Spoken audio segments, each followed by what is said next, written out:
Hey everybody, it's John Krask with Every Library and the Every Library Institute. It is Banned Books Week 2025. We continue some very good conversations with some very fun, interesting, smart, compassionate authors around the culture of reading in America, the joy of writing, and the situation around book bans, where book bans are not only a way that the government overreach stuff about censorship is pretty significant when it hits a school library or a public library, or an academic library for that matter, but also the idea that book bans are a form of erasure, that they silence not only voices, but they are attempting to eliminate communities. All right, Banned Books Week's a big deal for us here at Every Library because of all the fights that we do as the National Political Action Committee for Libraries. Our Fight for the First platform is a significant way that we help local communities, whether it's a school district or a public library, push back on the book bans and get books back on the shelf. The link will be in the chat for you as you're thinking through ways to help support not only the First Amendment, but the rights of every reader to have their stories on the shelf during this Banned Books Week. I'm really thrilled to be able to bring in three wonderful authors, starting with Laurie Halse Anderson, noted banned author herself, but the author of, in particular, what we're talking about today, Rebellion 1776, Revolutionary Boston, Laurie, Smallpox, Resilience, Truth. I mean, it's great fun to have you here today.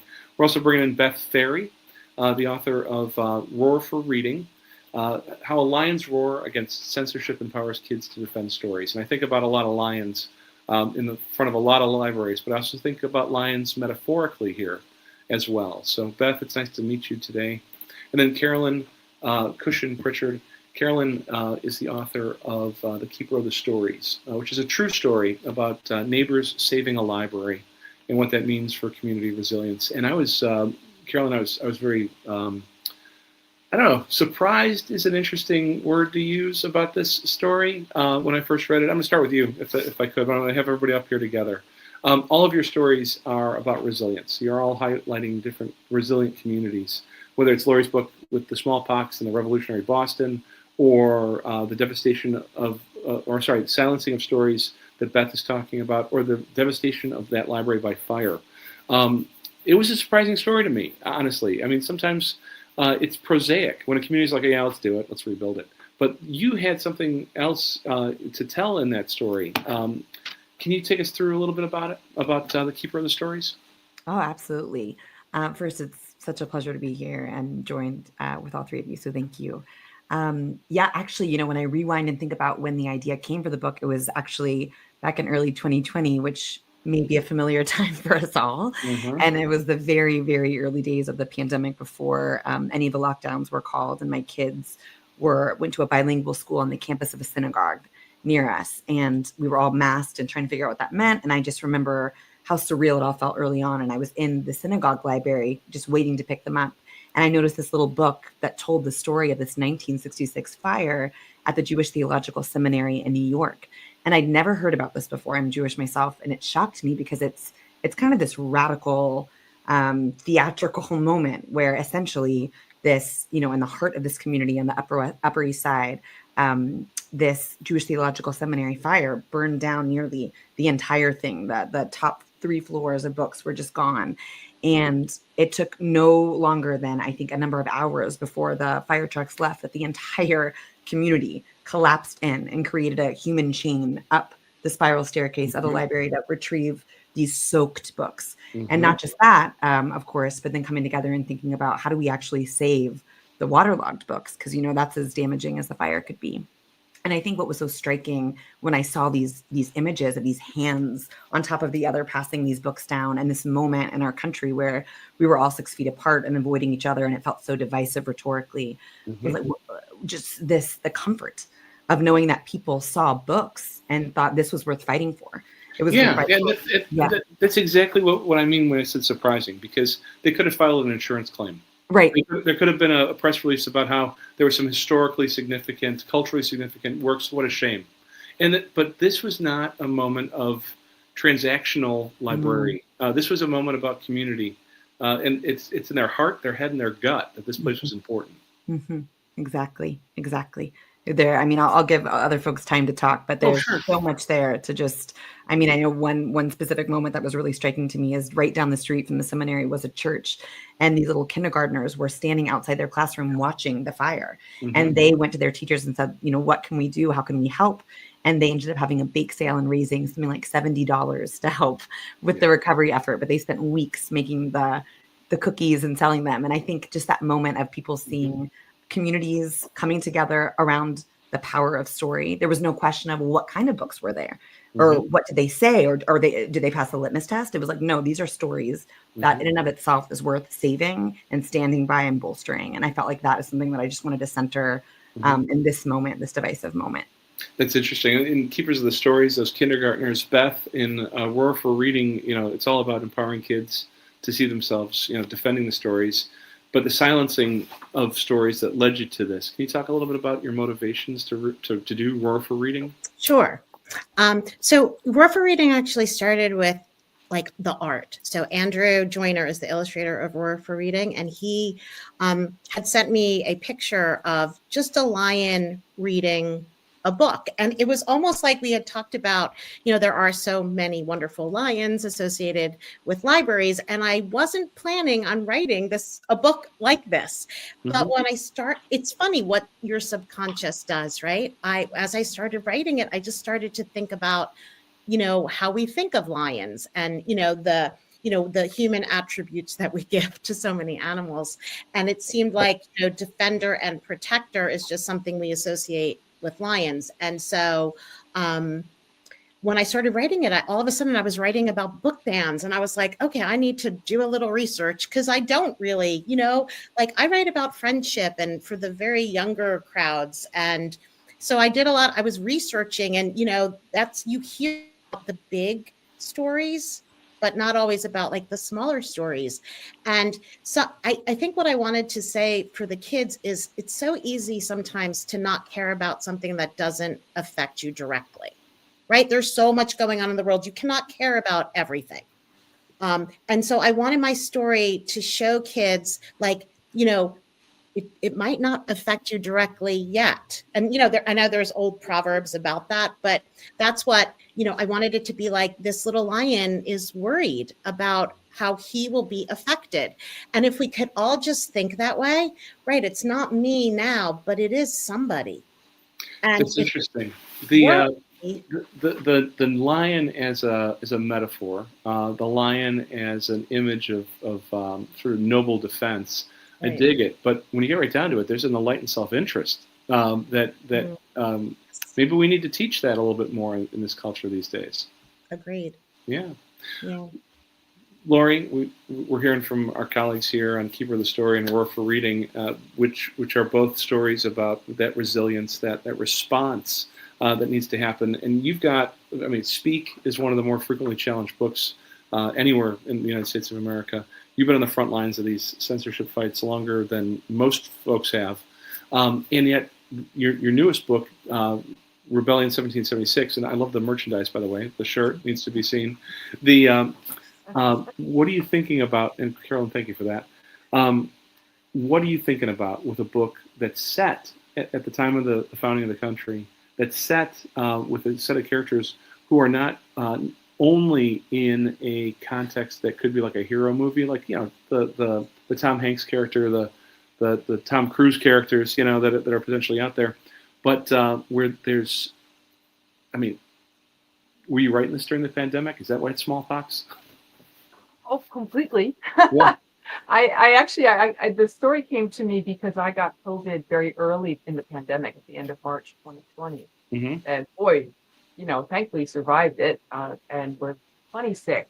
And in the weeks and months after I survived it, I was still pretty wiped out. And I remembered a smallpox scene in the John Adams series on HBO where Abigail Adams had her children inoculated. And that was interesting to me because I'm a big Abigail fan. And so I did some research, and I found out that the experience that the people in Boston had in the year 1776, the British had just left, a bunch of loyalists had left, but the city was in ruins. Not only was the city in physical ruins because of the occupation by the British, and the bombings and all kinds of other things going on. But the community was in ruin because there were sharp political divides. It was not assumed, even in Boston, which is a very fervent patriot area, there were plenty of people who were like, yeah, I don't know about this. I kind of like the king and we're British, and there was no plan at that point early in the revolution. Well, would we have a new government? Nobody was talking about it. So there was fear, there was unpredictability, and the smallpox rolled in. Mm-hmm. And I thought, good gracious, if I've ever seen a historical mirror, here we are. Yeah. Yeah, that's very interesting. The First Amendment, as a engine for protecting citizens, came out of that revolutionary and pre-revolutionary experience. The idea that there was freedom of speech comes from certain colonial actors, like Massachusetts, and those concepts around the freedom of speech that predate, and freedom of religion that predate even the founding of the republic. And your observation about loyalists, I think, is really a fascinating overlay to it. I was well into my early 50s before I learned about Ben Franklin's son, who's the governor of one of the colonies and remained a loyalist. I mean, that whole aspect of the revolution is untold. And the political discussions and debates covered with that overlay of essentially personal peril, not just from a war setting, but from Laurie, you got a lot they have a lot to teach us, I think. Oh my gosh. And it's important for us to remember that 250 years, next year is our 250th birthday, is a flash in the pan. It feels old because they look funny, but we are a very, very young country, which is a big part, I feel, of why we keep going through these spasms of distrust, of trying to shape our understanding of who we are as a nation, because we do not come from a common culture. We do not come even from common language groups.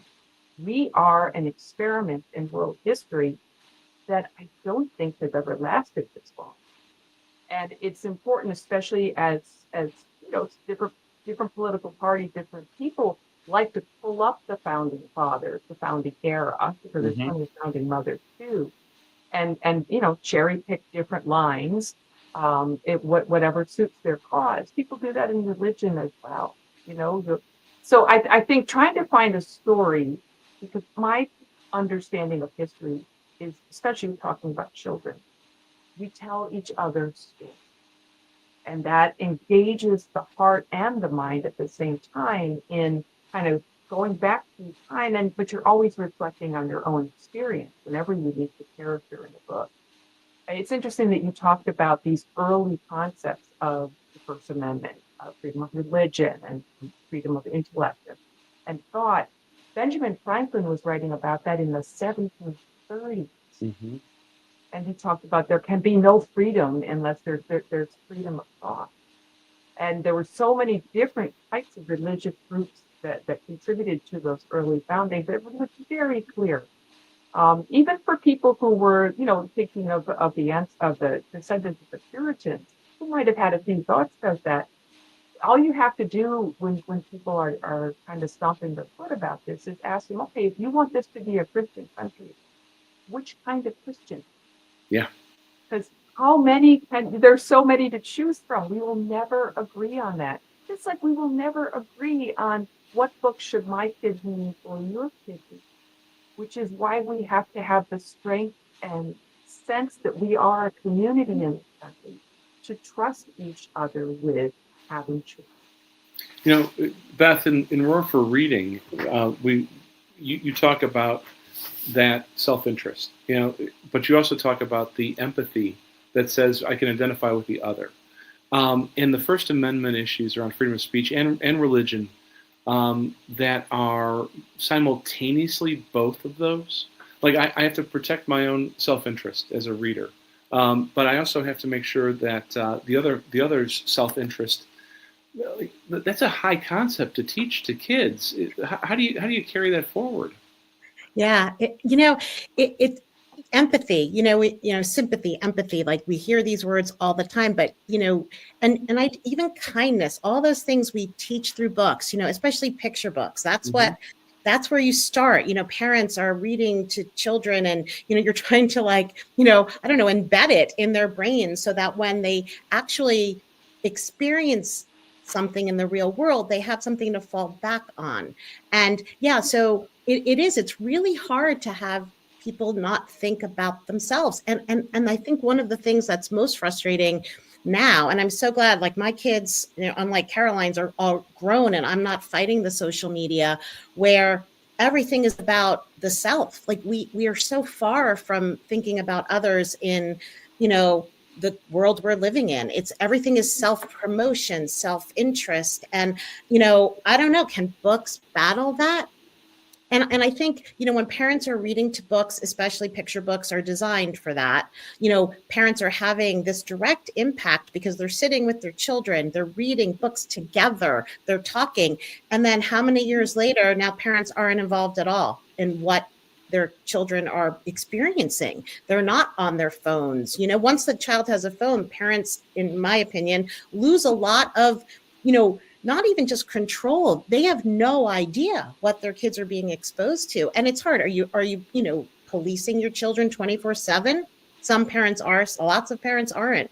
And so books, I feel like books are now, what was, I don't know, the most important, think about how hard it is to publish a book.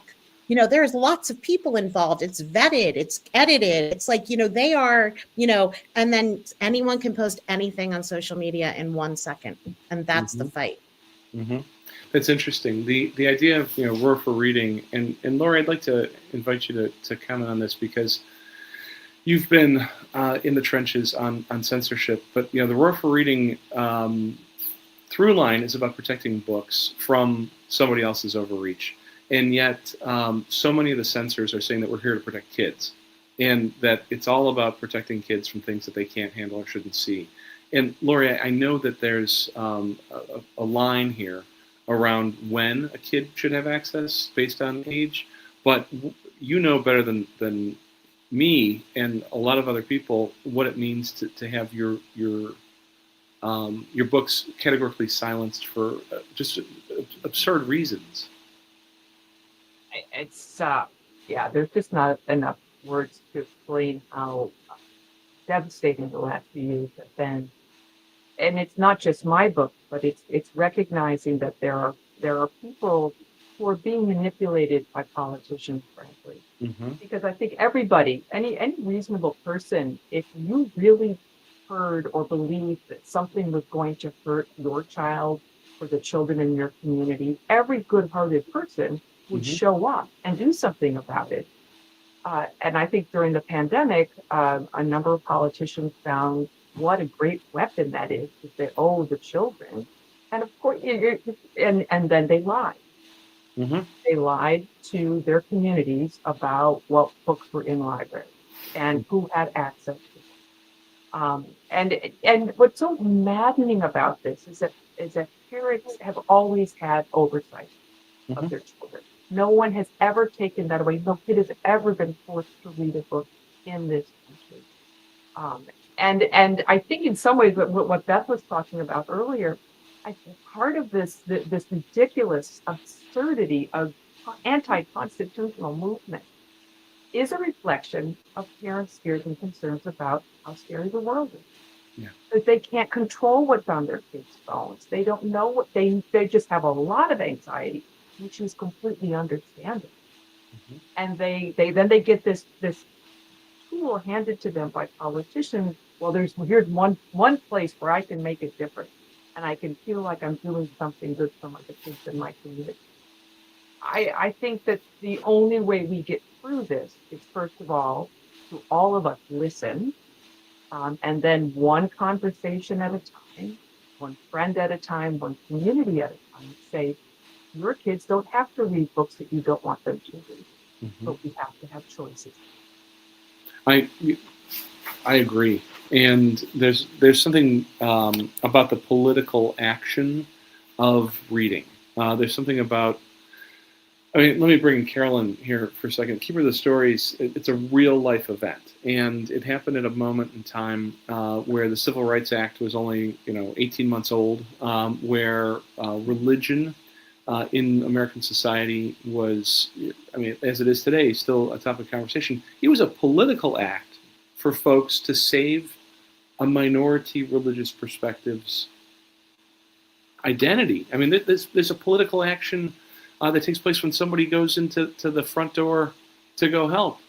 Like, tell me a little bit about that aspect of this storytelling for you. I love that you named that, because that was really the impetus for why I told the story the way I did, and certainly Selena Alco's beautiful illustrations. Yeah. So this is the book, and it's called, The Keeper of Stories. And I think I wanted to really hit this in the refrain and over to introduce this question to the kids, like what does it mean to be a keeper, and who is the keeper?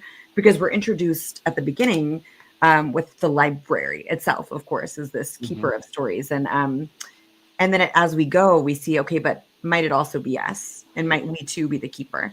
And one, I think, moment that helped me kind of ground this, when you think about the political act itself, is it's a real heartbreaker, which is that this town in Poland called Danzig, right before the Nazi takeover, they had their precious Torah scrolls, and they were actually able to get them out of their city and to the Jewish Theological Seminary months before the Nazis took over and occupied their town. So they were able to save those scrolls and send them to this keeper of stories in New York, which unfortunately then with the fire, they were destroyed. In the Jewish tradition, we buried the scrolls. With this idea that we would find the stories inside, we think of the library, we think of that space, not just the building, but the librarians and these stewards of storytelling and the entire ecosystem as such a sacred act, as a place where we go to be safe. This isn't a dangerous place. And so I think the question we're having around what responsibility do we have to ourselves, like as an adult, am I just concerned about my kid's safety, or do I see myself as a keeper of all stories and all children? And if the answer is the latter, which I sure hope it is, then we need to reiterate this story that all stories are valid, all books, just as Laurie says so beautifully and so often, just because it's not good for my kid doesn't mean it's not good for someone else's kid. And I feel like if we just get that message on the forefront, we're losing that rhetorical messaging right now. But I feel like if we can get people in alignment there, and if kids are growing up with stories like this and these and so many others, they really do see themselves as having a responsibility to one another, and themselves as keepers of stories too. Let me ask you and Laurie and then Beth about I want to stick with your books for a minute, and then I want to talk some more about the big idea stuff. True story that you were telling, Carolyn. Did you know it before you started it? And what did you discover? What was the thing that was kind of delightful for you? Oh God, delightful. There are too many, but I will say, early on, we all have experiences with researching the book. And I happened to be on an online Jewish writer group. And it was such a classic case of Jewish geography, where I was trying to find the author that had written the book I'd found in that small synagogue library, and he didn't have a trace online.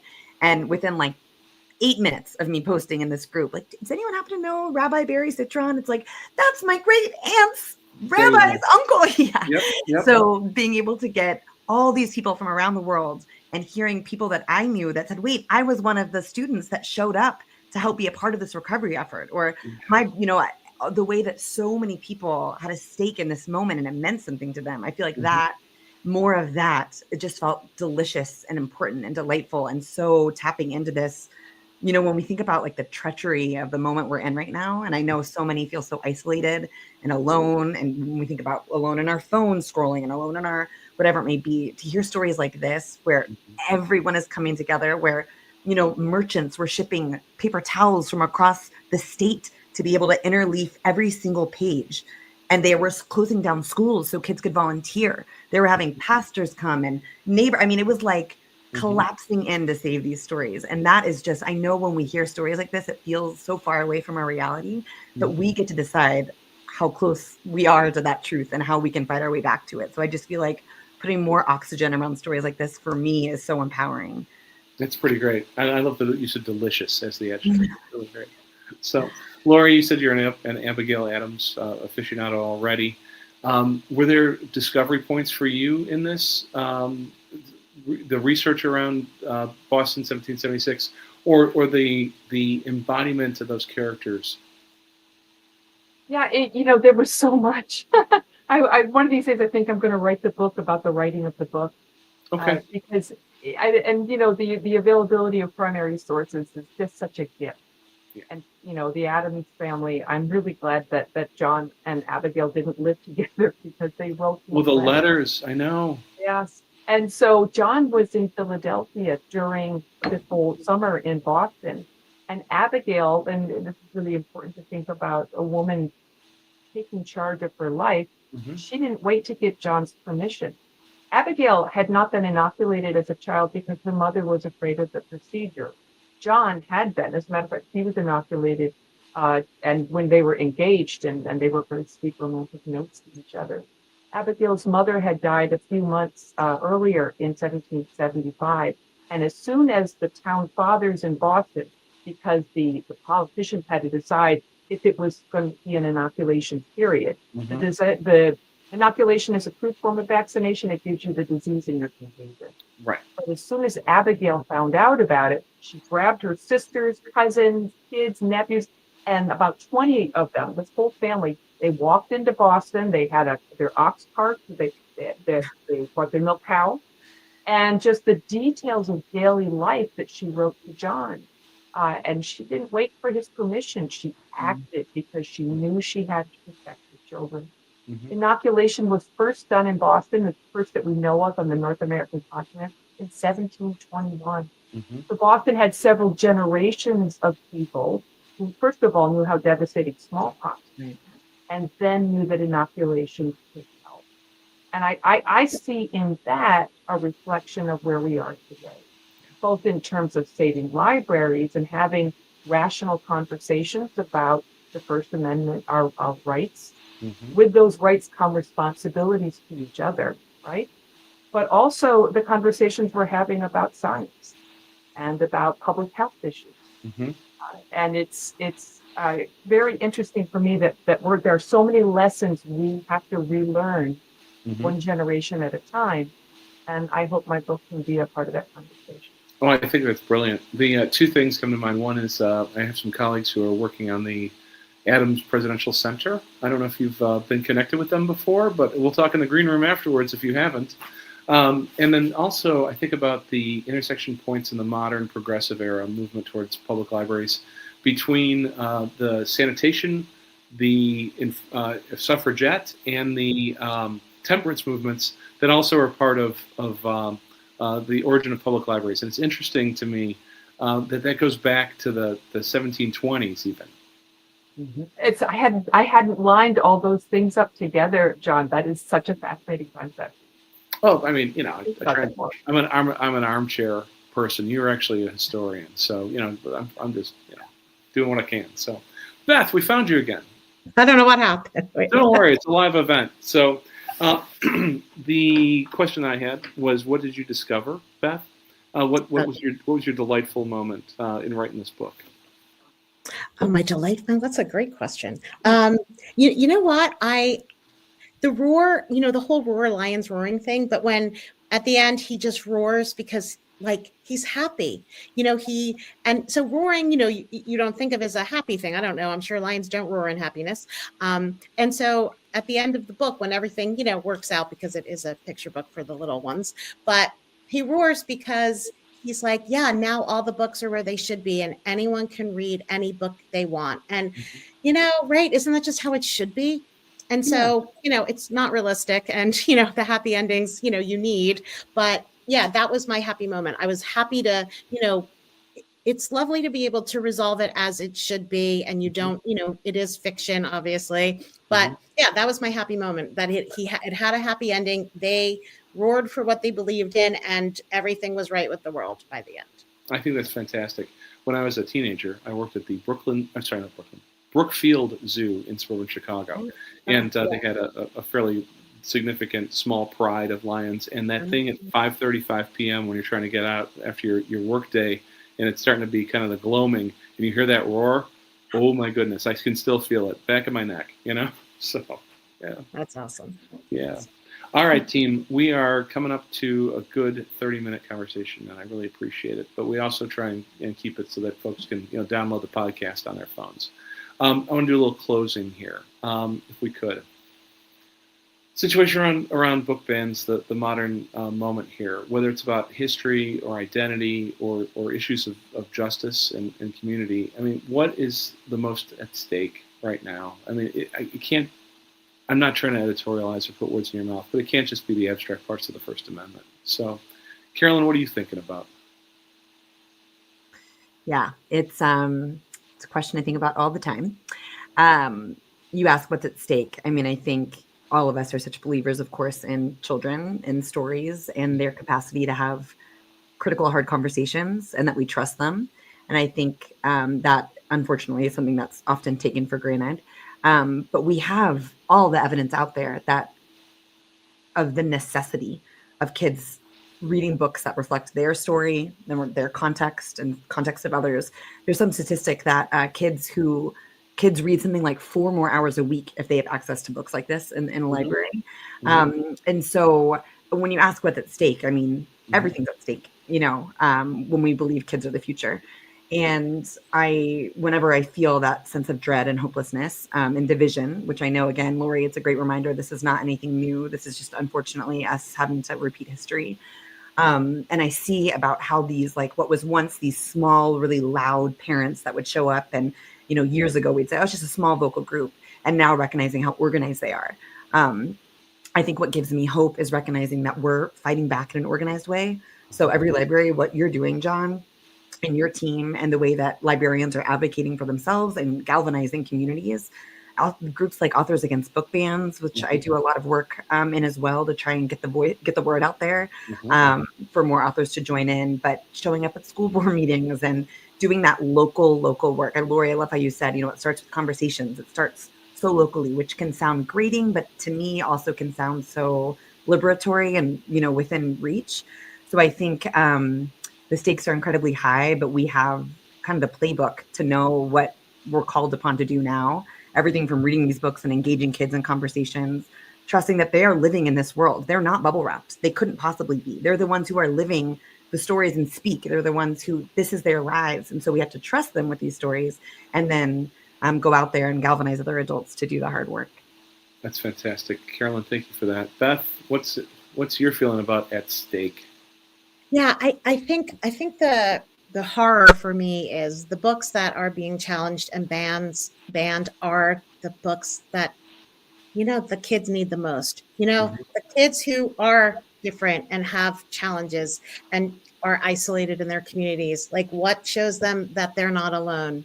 Books. And I think that's what scares me the most, is that that's what we want to take away. The one thing that could save their life, that they read a story that they know that, oh, I'm there's other people like me. There's hope, because, most of the time children, they don't have, they're not traveling. They don't have, they're not meeting the people that they need to meet yet because they're children. And so books are the people they need to meet at the, and I think that's what, gosh, it is. It's like, it's very disheartening to see what's happening. And, hopefully enough people are talking about it and, that it will make a difference, but it's a scary time. And I feel like books save lives, and we say it and it sounds so, books, but they do, they actually. The idea that the books are the people that they need to meet until they can go out and do it on their own. That's a really lovely metaphor, Beth. I like that. Laurie, let me ask you a little bit slightly different question. One, not only about what's at stake, but are you feeling hopeful at all that we're turning a corner, or do we still have some time in the tunnel ahead of us? Oh, we haven't turned any corners. Nope. Yeah. We have to hurdle through a lot more darkness before we're going to see any light. Yep. A big part of it is that there are major media outlets that are prone to manipulation. We can't even, as one community member to the next, agree on what a fact is right now. Yeah. I don't know if we're going to see the 300th anniversary of America. With you. That's what the stakes are, is the survival of our country. And that's terrifying to think. But then we have a lot of good stories that we can lean on both in the history of our country and the history of other countries, that will show us that nations go through hard times, just like families go through hard times, and figure out how do we want to, as we figure out how to come back together as a nation of people with strong opinions, how do we do it better? How do we strengthen our Constitution and strengthen our understanding of each other as siblings? We're sisters and brothers and siblings with people we disagree with. Let's reframe what that feels like, and let's make this country what we've always hoped it should be. Laurie Halse Anderson, thank you very much. And folks, I want you to grab Rebellion 1776, her latest. It's a really interesting story. It's the version of history that I've never thought of before. So thank you for that, Laurie. Beth Ferry, Roar of Reading. Let's make that lion roar again. And Carolyn Kusin Pritchard, Keeper of the Stories. Folks, Banned Books Week 2025. On demand, anytime. Everything that we've done previously, on demand, anytime coming up. But watch other ones live besides this one. We're in it together, team. And Laurie, thank you for that benediction at the end. I appreciate you very much. So, John, can I add one quick thing before you? Just one thought that I know we're all aware of, and we know and drives our work, but that the books we're talking about that are so often banned are, of course, books that target the queer community and creators of color. And I feel like, Laura, you keep comparing and explaining how the books are tied to legislation and our rights. And all you have to do is look around to see that the legislation that's attacking these same groups of the books that are being banned. And as depressing as that can feel, the reframe for me is how powerful are those stories and how important are those stories. And so I'm just grateful to see the advocacy to hold those stories up in the light, Banned Books Week and beyond. And just again, want to say thank you for the work you're doing, all of you, and at every library. Carolyn, thank you for that. And the civil rights parts of this cannot be underappreciated. We talk a lot about the First Amendment, but the 14th matters here a great deal too. And I know we all know that. All right, team, here at every library, we always wave at the camera. Thank you for coming. And then I put up the thing again to make sure everybody knows what they just watched. And then I hit end, and we'll go talk to each other in the green room.